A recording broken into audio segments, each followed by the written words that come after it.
L'horloge affiche 14h28. C'est à cet instant que tant de vies se sont arrêtées un après-midi il y a 10 ans. Un moment de silence suivi du dépôt de fleurs. Des milliers de personnes sont présentes, civils, fonctionnaires, représentants du corps médical et des équipes de secours. Un discours solennel prononcé par Peng Qinghua, le secrétaire du parti de la province du Sichuan. Le processus de reconstruction qui a suivi le séisme a été un projet massif, rarement vu dans l'histoire de l'humanité. 10 ans plus tard, Wenchuan connaît une renaissance. Et même avant la cérémonie officielle, un rituel annuel de recueillement a eu lieu.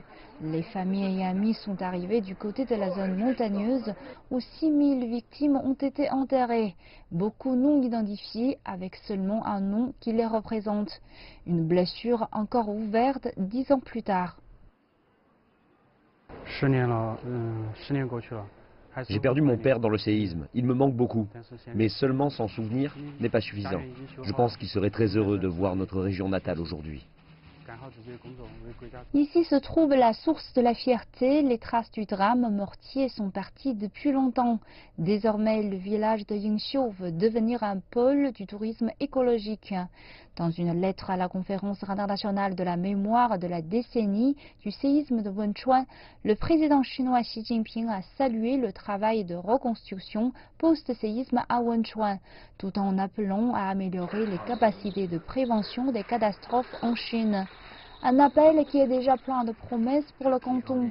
À l'occasion du 10e anniversaire, un centre éducatif pour une réponse d'urgence a ouvert. Fabriquer de simples appareils d'avertissement dans cette zone propice au séisme et s'entraîner à des situations d'urgence. Les employés ici disent que la prise de conscience est essentielle. Le séisme d'il y a 10 ans ne définit pas Wenchuan, mais la détermination des gens, oui. Nous devons nous souvenir du passé, mais pas nous attarder dessus. À la place, nous devons envisager le futur. Même les cicatrices demeurent alors que Wenchuan avance. La force dont ils ont fait preuve pour reconstruire leur territoire est toujours nécessaire pour aller de l'avant.